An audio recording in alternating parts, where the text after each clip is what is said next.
I will avenge you, father. I will save you, mother. I will kill you, Flora.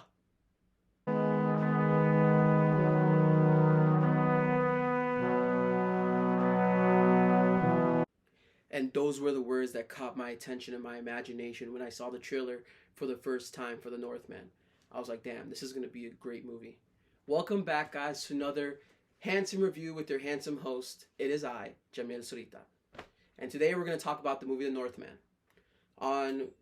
Vikings get a lot of representation in media, especially like film and TV shows. One of my favorite ways to get to know their history was through the show Vikings, which obviously wasn't historically accurate, but it was a narrative explaining the history and about several important people in their history. So, it was really great. And then The Northman came out, and I was like, damn, this looks really interesting. And, to kind of give you a really good description, what I got from this? People were saying like it was maybe it's going to be similar to The Gladiator, but honestly, it felt more like Pathfinder, which was a movie I believe it came out in 2007, starring Carl Urban, which was one of my favorite movies at that time.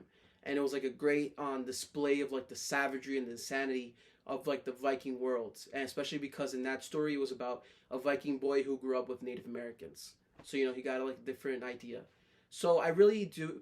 That's why I enjoyed the story about the Vikings, because it gave you more of like a middle ground when it comes to explaining their history. Instead of just showing the bad side or like the side that they were famous for, they also showed like the human side and about like these different characters who had different emotions and dealt with the world differently. So that's why I really enjoyed that show. But that's not what I'm talking about here today. I'm here to talk about The Northman. And The Northman is directed by Robert Eggers. He is famous for the movie The Witch, starring Anya Taylor-Joy, and then he followed that up with Lighthouse, which was with Robert Pattinson and Green Goblin himself from the Spider-Man movie.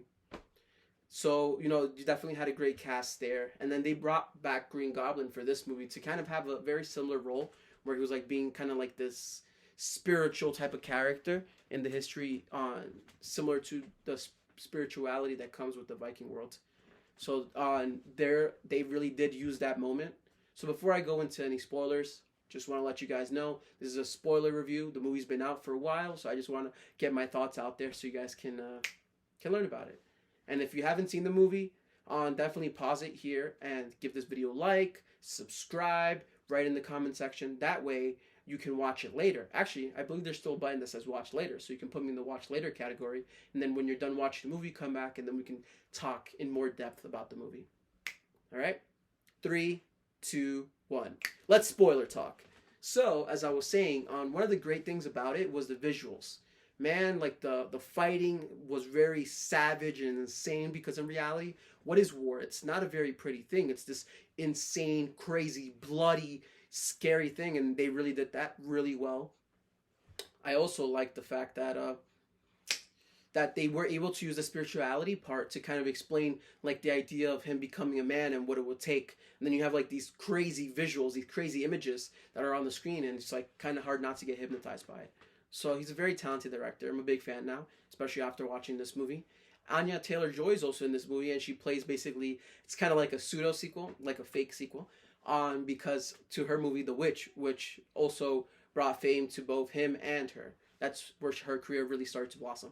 So when she was in this movie, she basically was kind of like a witch. And I also like the fact that they brought in this other aspect of the slavery, because what I've noticed a lot in the history of Vikings is that they do mention that part where they would enslave the people that they captured and destroyed, and then just make them follow on their own dominant religion. So it was really great to see that, and she played like a convincing witch. I would not mess with her at all. If I saw her in a situation like that, I'd be like. And then you have Alexander Skarsgård. What can I say? He was in the movie Tarzan, and on there, I was like, it makes sense to have him as Tarzan because he's this huge guy with long hair. It's fitting. But here, this is a star-making role because he was great. He was hypnotizing. He was very interesting as a character, and it was hard not to follow along. You know what I mean? Like, I couldn't get distracted by anything because he was on the screen. He had a great presence, which is not easy to do, especially in movies nowadays where they feel very cutting, where they're exactly the same copy in just different scenarios. But because of the combination of Robert Eggers' visual masterpiece and then having this guy who really does look like a Viking, guy is huge and jacked, so he did, he put a lot of work into his role. And so I will say now this is one of my favorite roles for him. Before I would say Tarzan is kind of up there just because of the way that he really does look like Tarzan, the way they displayed him in the cartoon and everything. But that movie was very forgettable. But here he was able to shine. So he comes from a family of actors. His brother is Bill Skarsgård, who's famous for playing the clown It, and I'm pretty sure will become even more famous because he was casted in the movie The Crow. And then his dad is Stellan Skarsgård, who one of the most famous roles was definitely playing on the scientist in the first Thor movie. But he's done a lot more stuff since then, including playing one of the villains in the movie Dune, which is a great movie. Maybe I should review that. I'll try doing that next week. So, getting back to the point, the movie was really great. It's just that it's not a lot to talk about because you have to watch it to really enjoy it, to really get something out of it. And for me, what I got was I loved the twist, man. Because they had this whole setup of him going for revenge. It's basically a revenge thriller type of movie. And then at the end, it's revealed that the mom actually sent to kill his dad because she was basically a victim of rape. She even hated him and wanted him dead too. So that combination was crazy. But, I really did enjoy that they were able to go that far. Because a lot of these movies that are very mainstream, they wouldn't go that far. They would probably paint it in a different light.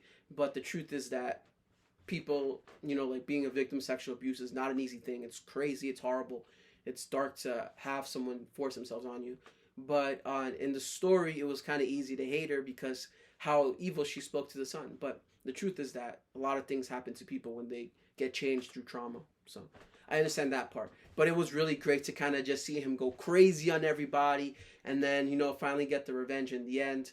But it's also kind of sad because it's very much feels like a Shakespearean tale where like he isn't able to get out of his own way. His obsession with revenge leads him to becoming more of an absent father to his own kids because at the end, it's revealed that she's pregnant and then he's dead.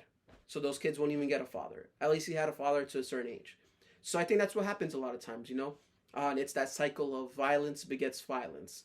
So at the end, he started off in the situation where he was growing up normal, then they killed his dad, and then he spent the rest of his life obsessed with that and trying to get revenge, and then he gets revenge and he dies. And then now he has kids on their own.